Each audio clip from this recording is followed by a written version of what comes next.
In my last video, I was trying a metahuman version of myself, but it didn't go quite well, so I have decided to come back with my old version.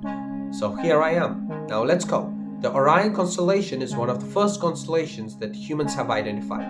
When I was a kid, the Orion Constellation was the only one that I could identify without any external help. It has a unique feature called Orion Belt, and also the Orion Constellation possesses one of the brightest stars in the night sky, which makes it super recognizable.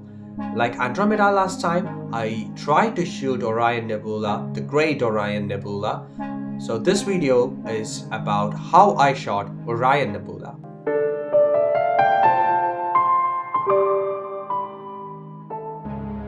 Hello fellow humans, I'm back. Whether you're living in a city or in a countryside, Orion is always going to be there. Because of the bright stars and the fancy structure, it is most recognizable constellation in the night sky. Orion Constellation was recognized and was described in many works of literature in various civilizations. For example, Greek mythology has its own theory for Orion. Egyptians as well noted about it, and the Indians see the structure as deer. They call it Mriga, and also it is believed as Lord Nataraja in his cosmic dance pose.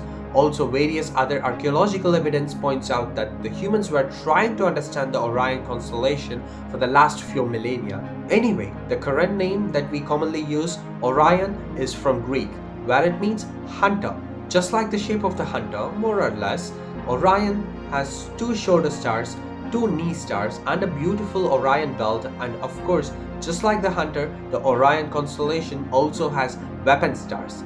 If you are a Harry Potter fan, you should already know this name, Bellatrix. It is one of the important stars in Orion constellation. It is on the right shoulder of Orion. On the left side, you can find Betelgeuse, the bright star at the night sky. Slightly below, you will find Orion Belt, three perfectly or almost perfectly aligned stars. This special Orion Belt is one of the main reasons why Orion constellation is easy to find, because there is no similarly spaced star pattern in the sky, and slightly below you will find two stars called Rigel and Scythe. All this together, along with some more stars which makes both hand and the weapon, makes it the total Orion constellation. But today I didn't try to capture the entire constellation. There are many other wonders in this constellation, but this one is called M42, the Great Orion Nebula. It is the brightest deep sky object that we can find in the winter night skies. So I have decided to point my camera towards it and capture whatever I can. Normally, people say that Orion Nebula can be captured even with a mobile phone with a 2-second exposure in a dark night sky. This time I'm going to try to capture this one with the Canon Rebel T3 in the middle of the city light. Orion Nebula is located exactly between Orion's belt, Scythe and Rigel.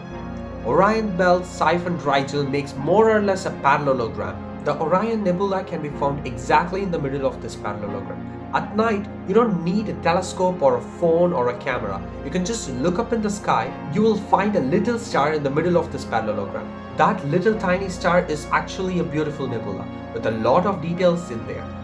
Understanding the capabilities of my camera, I don't think I can capture much of details about Orion Nebula, but I'm pretty sure I can produce a decent picture of Nebula. This is also called as M42. It has various other names, depends on the dictionary that you look, but let's call it commonly Orion. Orion Nebula is located in Milky Way and is around 1344 light years away. So it means whatever I'm going to capture tonight are the photons which left the source 1350 years ago.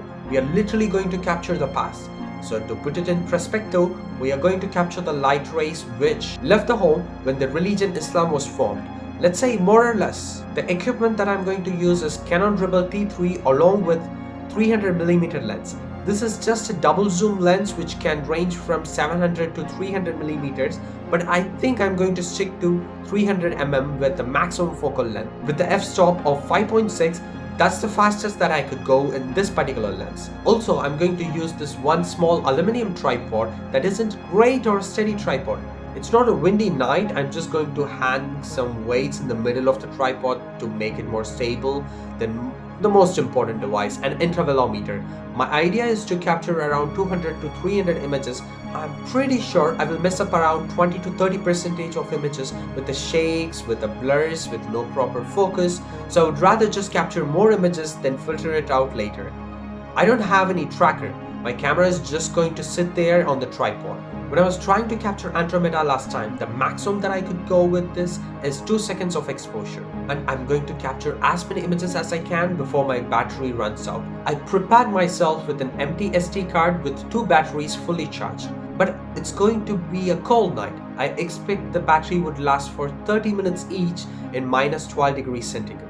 I'm going to let my camera out, start it and come back and wait for it to shoot for 5 minutes. So every 5 minutes, I just need to run out, tilt the camera a little bit to reposition the nebula in the center of the screen, then start the picture again. While my camera is taking pictures, just to remind you, whether you are new to astronomy or someone who is well experienced, doesn't matter. Just put the device that you have, whether it could be a camera or a phone, just put it out and point it towards the sky and try to capture as many pictures as you can. You're going to be amazed at the results.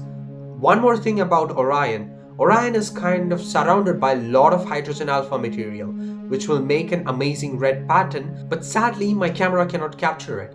Because of the infrared filter or the IR cut filter, which is inbuilt in this camera, it's going to filter out all the spectra of lights, and I'm not going to see any of it. Yeah, probably something here and there, but most of it will be filtered by this IR cut filter. But until that point, I'm not going to be able to capture that amazing hydrogen from the sky. With this being said, I have already captured more or less around 200 to 300 images, out of which around 25% I'm going to reject it. I'm going to manually go through every single image and filter out what I need and what I don't need. I make sure that any single image which has a slight discrepancy is going to be thrown out.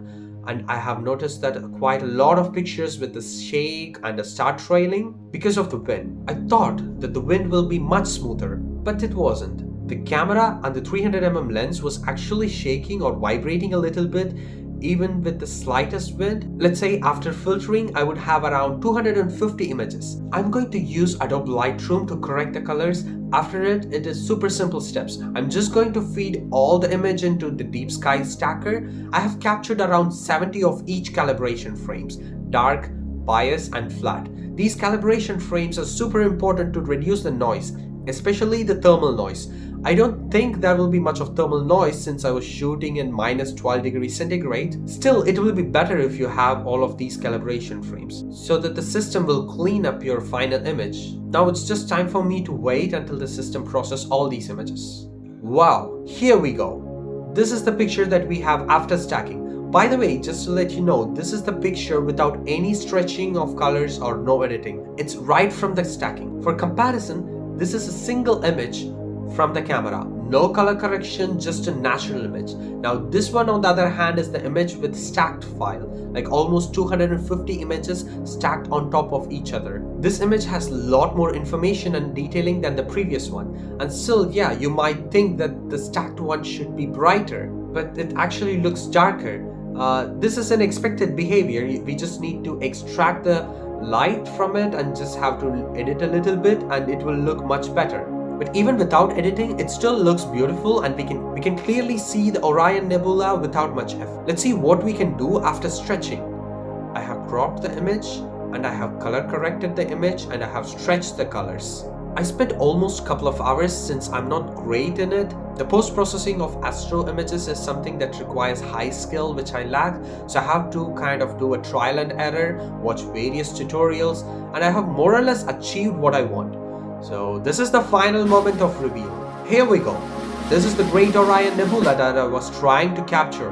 Yeah, you can Google the Great Orion Nebula and you will see much more better image than this. But just see how beautiful this is. I took this image. I can't even believe I took this image just with the gadget which costs around $300. Trust me, just $300. For comparison, on the other hand, this is the image from NASA which was taken from the gadgets. I don't know how many $1 billion were spent on this, but anyway, it is worth the money that was spent. Proportionately, mine looks better. I don't know, it feels like an astrogasm. Well, I like that word. I hope you all got astrogasted now. If you haven't got the pleasure of astrogasm, then just get out of the house, look up in the sky, and thank you for watching this video. May we meet again. Glad we met today. Clear skies.